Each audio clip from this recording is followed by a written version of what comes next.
Shalom jemaat yang dikasihi Tuhan, berjumpa kembali dalam program Tuhan adalah Gembalaku. Ada kalimat yang menggugah hati, kalimat itu mengatakan demikian. Hanya orang yang kuat yang bisa mengasihi, karena kasih membutuhkan kekuatan, keberanian, dan ketabahan. Dalam teks berikut, Rasul Paulus mengajar kita untuk mengasihi orang-orang yang membenci dan menganiaya kita.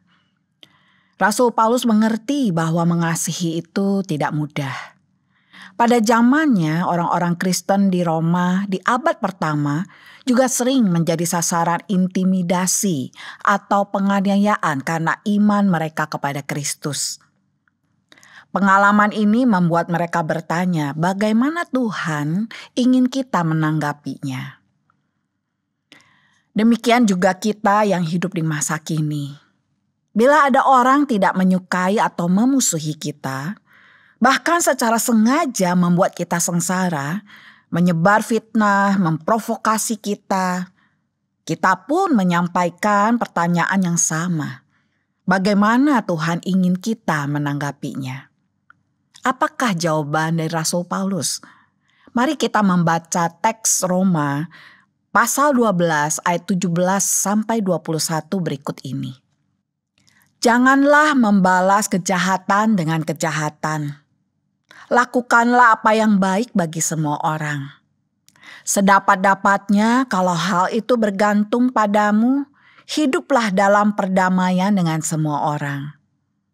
Saudara-saudaraku yang kekasih, janganlah kamu sendiri menuntut pembalasan.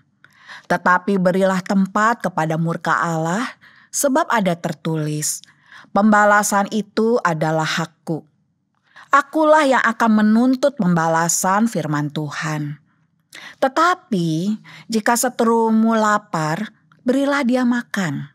Jika ia haus, berilah dia minum. Dengan berbuat demikian, kamu menumpukan bara api di atas kepalanya. Janganlah kamu kalah terhadap kejahatan, tetapi kalahkanlah kejahatan dengan kebaikan. Rasul Paulus mengajak kita untuk tetap mengasihi. Demikian pertimbangannya. Ada 3 hal yang jangan dilakukan.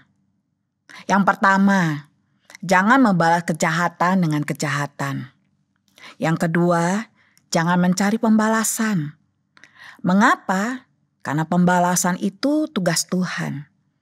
Jika kita mencoba untuk mengambil alih, kita hanya akan mengacaukan apa yang Tuhan telah rencanakan. Tuhan dapat melakukannya jauh lebih baik daripada kita. Ingatlah bahwa Tuhan itu Maha Tahu. Tuhan mengetahui semua fakta, sedang kita tidak. Tuhan itu juga Maha Adil. Dia tidak mementingkan diri sendiri dan tidak memihak. Yang ketiga, janganlah kamu dikalahkan oleh yang jahat. Kata dikalahkan di sini merujuk pada kekalahan dalam pertempuran. Sejatinya kita sedang berperang melawan kejahatan, bukan terhadap orang yang membenci kita. Ketika seseorang menyakiti kita dan kita membalas dengan kejahatan, kita sebenarnya kalah dalam peperangan. Karena kejahatan telah menang dengan membuat kita bertindak jahat. Musuh telah menarik kita ke level kejahatannya dan akibatnya kejahatan menjadi lebih parah. Jadi dalam situasi itu, kejahatan adalah satu-satunya pemenang.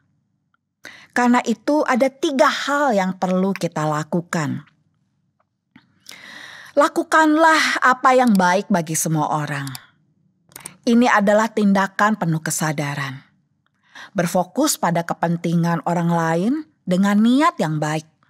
Yang seringkali melibatkan keputusan yang bijaksana dan tindakan yang bermakna.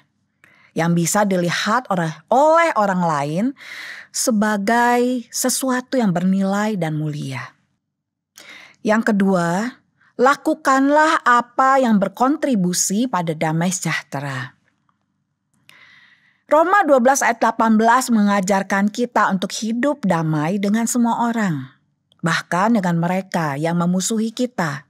Namun ada 2 syarat yang diberikan oleh Rasul Paulus. Yang pertama, jika hal itu memungkinkan. Kadang-kadang meski kita berusaha membangun hubungan damai, orang lain tetap menolak.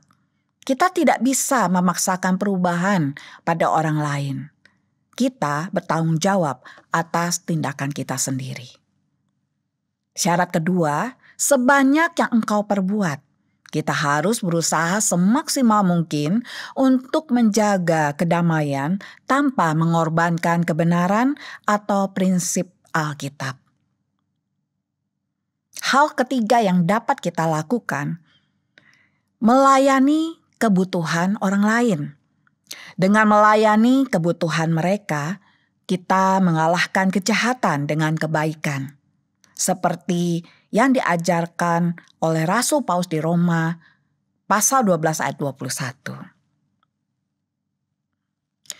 Saudaraku yang kasih dalam Tuhan, mari kita merenungkan kembali.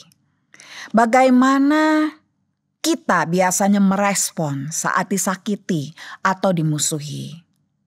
Apa yang bisa kita lakukan untuk mengalahkan kejahatan dengan kebaikan dalam kehidupan kita sehari-hari? Mari kita berdoa.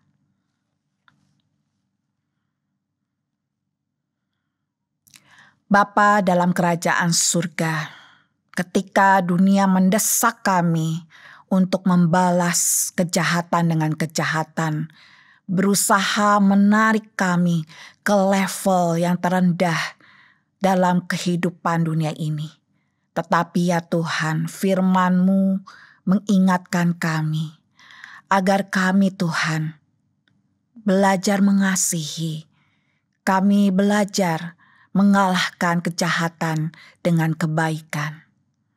Tuhan, mampukanlah kami, karena kami menyadari hanya kuasa Tuhan, kuasa Roh Kudus yang memberi kami kesanggupan untuk berjalan dalam kasih dan mengasihi sesama kami. Kami serahkan hati kami, hidup kami ke dalam tangan-Mu. Dalam nama Tuhan Yesus kami berdoa. Amin.